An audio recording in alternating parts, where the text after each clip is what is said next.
What's going on, y'all? So I think I'm about to say something that I did not see myself saying leading up to this point at the end of this past Jets season. And I think I see Aaron Glenn's vision. Now, I'm not being delusional when I say this. I mean, at the end of the day, I am a Jets fan, so you got to take that with a grain of salt. But without being delusional, being 100% real, and just looking at this picture authentically, there is only one way in which this situation with Aaron Glenn can work out, and I think we're actually headed in the right direction. So in this video, we're going to talk about it. Let's get right into it. All right, y'all, if you like content like this, make sure you like and subscribe to your boy. Thank you guys so much, everybody that subscribed to my last video. I greatly appreciate y'all, and let's get right into the video. All right, so first and foremost, I just want to set the context of what the Jets are looking at and what we have over the next 2 years. We have 5 first rounders over the span of the next 2 years. We have 4 second rounders, and we also have a plethora of cap space over the next 2 years. I believe over $100 and something million that we can freely spend to help improve this team. And with that being said, we have to be real with each other, 100% authentic. The reason why I'm making a video like this is because the product that we saw on the field last year was absolutely horrendous. It was disgusting. Like, it was disgusting by all measures.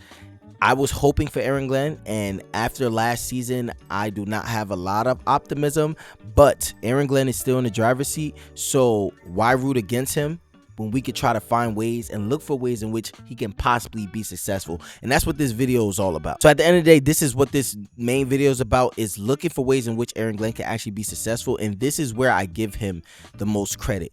I can't tell you how many times, especially after dealing with the Robert Saleh regime or many regimes before it, coaches face critical issues or see that there are critical problems within the franchise and are scared to make a move because of political reasons, how it's going to look.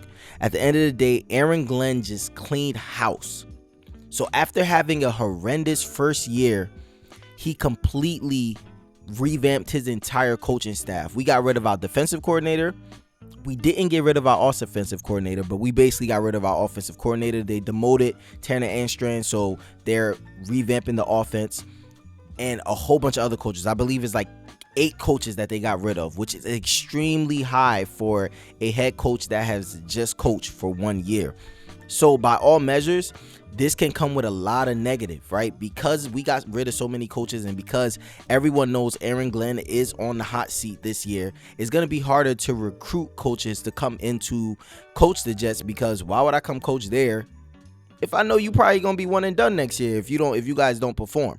So by all measures, most coaches, or a lot of political there's a lot of politicking in the NFL. So there could have easily been a scenario where Aaron Glenn tried to sit high on his high horse and was like, listen, I know that I made the right decision. We just had a bad year, and try to run it back and try to do the same thing over and over again. And to be honest, that is what I've seen from the Jets so many times. We do the same things over and over and over again and expect a different result. This is the only thing I give Aaron Glenn credit on. He looked in the mirror and said, okay, I did a bad job. Clearly looked in the mirror and said, I did not put the best coaches in the positions that they needed to be in. So he cleaned house. And with that, it comes a lot of scrutiny. A lot of people are going to laugh at the Jets. A lot of people are going to talk about, why is Aaron Glenn still employed if he basically clipped his entire staff, which makes complete sense.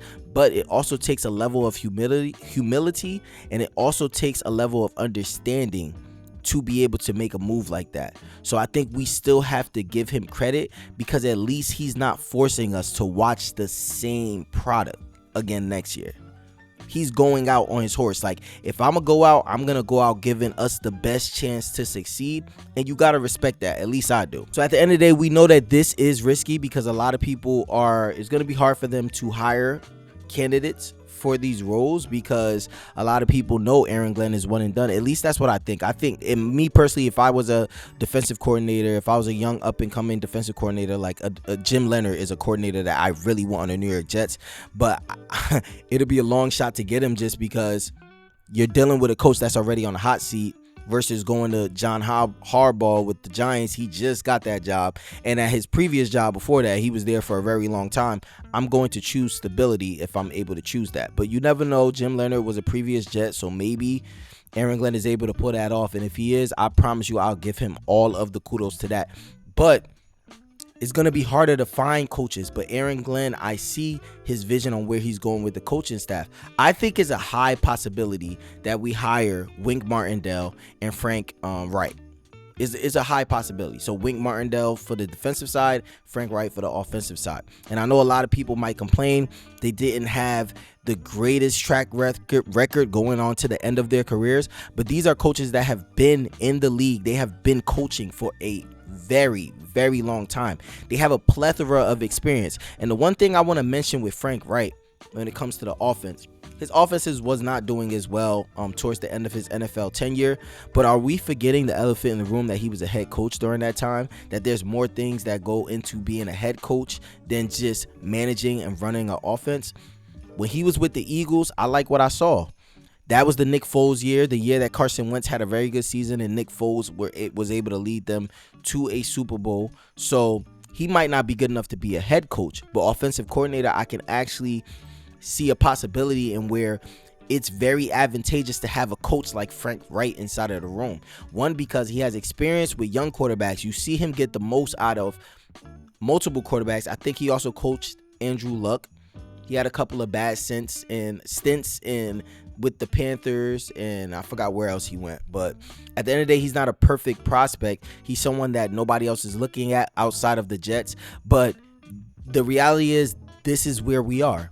You have to take a chance on people. If Aaron Glenn, I believe he used to play with Frank Reich. If you believe that he is the person that is needed to get this job done, then go ahead and get him, because at the end of the day, we are guaranteed to be drafting a quarterback at some point. We're not, maybe not in the first or possibly in the second round. Someone like Garrett Nussmeier or Ty Simpson.